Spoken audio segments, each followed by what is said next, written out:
In the last topic, we looked at what comes in. In this topic, what we're going to look at that horrible thing of what goes out.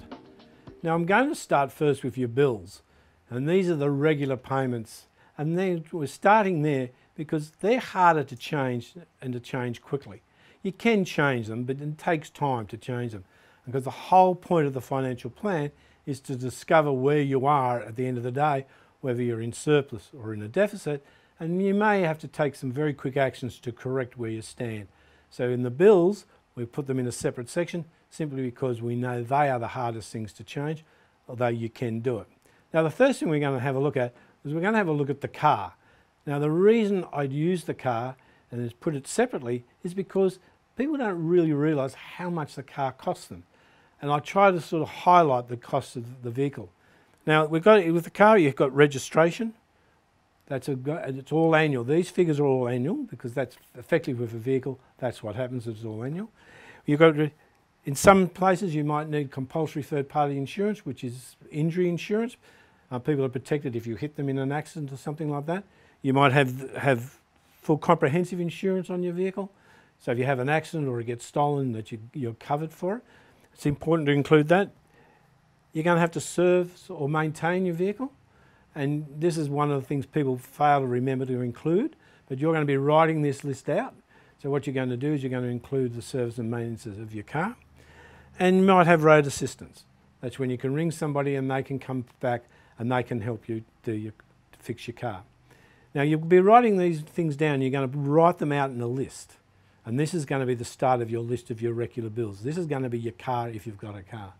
Now, I don't care whether you write them out on a foolscap piece of paper or you're putting them in your iPhone or you're putting them on your iPad. There's plenty of programs out there that you can download to help you do this.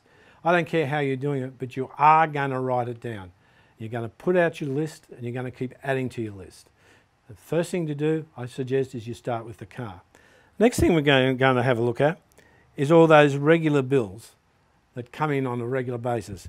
You've got electricity, gas, and maybe some water for water supply. Now, these generally come in on a quarterly basis, and because we're using an annual basis here, what you're going to do is you're going to multiply them by 4 because they're quarterly bills. But make sure you're including them.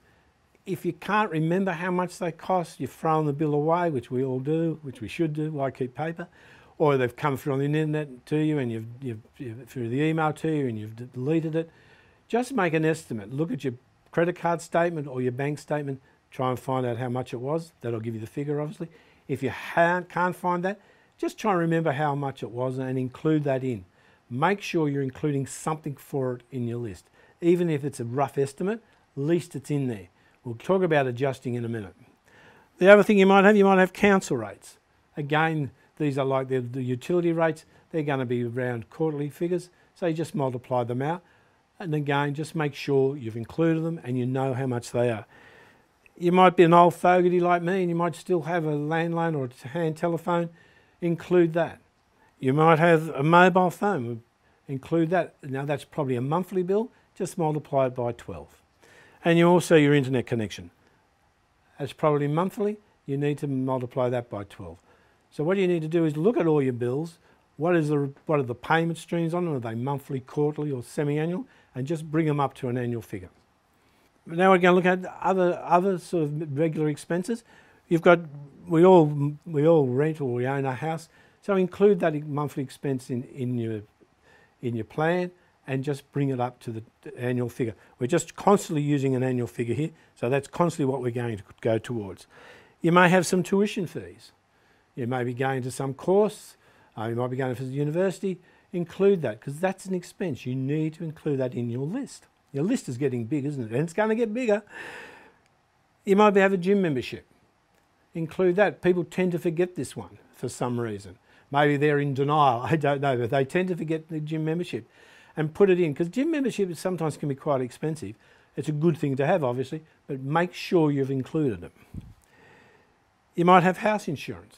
Even if you're renting, you might have contents insurance. Make sure you're including that. Now, insurances are fairly easy because it's just a 12 monthly payment once a year. You can just include that. But again, make sure you're including it. If you own your own home or even if you're renting, You may have some maintenance issues. You may have a regular pool guy that comes in and does the pool. You may have a guy that comes in and cleans the house for you. Whatever, make sure that you're including that expense in your list. Now we've got all the bills done. Let's go and have a look at how the totals. You've got your car, you've got your utilities, and you've got your, for a total of $16,350. Now they're the bills, they're the regular, and we call them non-discretionary, because you really have no discretion on how much you pay. That's not quite true, but they call them non-discretionary. Now what about this discretionary payment, the ones that you can change very, very quickly? The first one we'll look at is groceries. Now I always just included in my budget just groceries. Some people go right down to the last loaf of bread they bought. If you want to do that, that's fine. Now when you're trying to work out how much your groceries have cost you, one way to do it is to look at your credit cards, see how much you spend at the supermarkets, how much you spend at the local shops. If you use cash, just make an estimate. To start with on this financial plan, what we're going to do is work on estimates, and then I'll show you what you're going to do to adjust later. Clothes.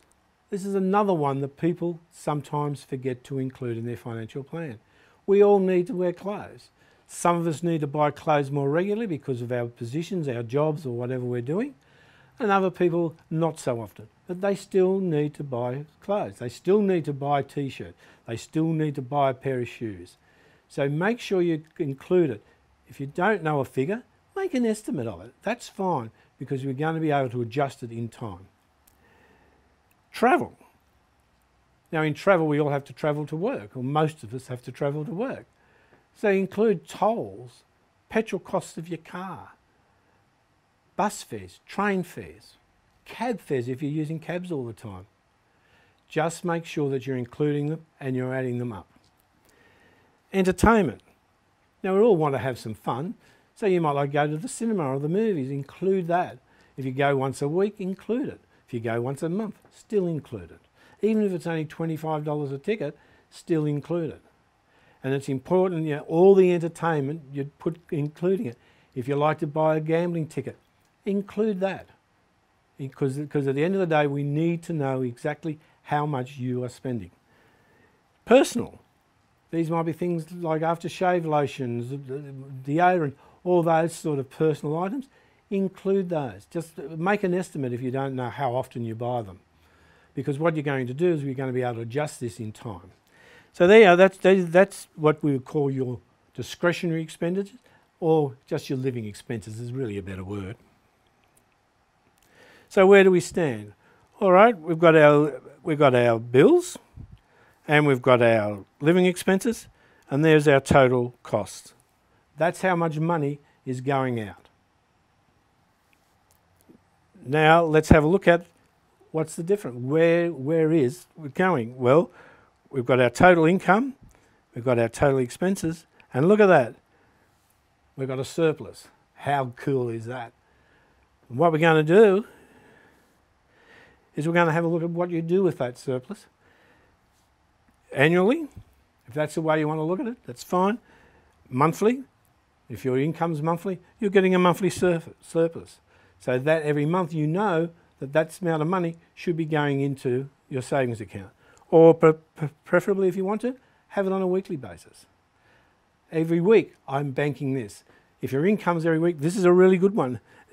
If your income's every week, you know that you're going to have to bank that amount of money. What we're going to do, once your financial plan, once you've set it, what you're going to be able to do is sort of go back, look at it, check it, and then when some of those bills that you made estimates for come in, you can include those on the new figures, and then you're going to get a real feel after 2 or 3 weeks, or even a bit longer, of about how much your expenditures are on your coffees, all those sort of extraneous expenditures.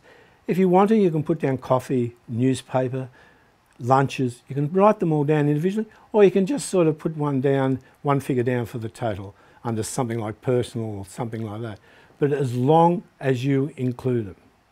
Now, once you've done that, after probably 3 or 4 months, you will find that your financial plan is now at a situation where it is a set and forget. You can just totally ignore it for 12 months. And then in 12 months' time, you go back and you reassess and make sure that some of those things are right, or if there's any adjustments.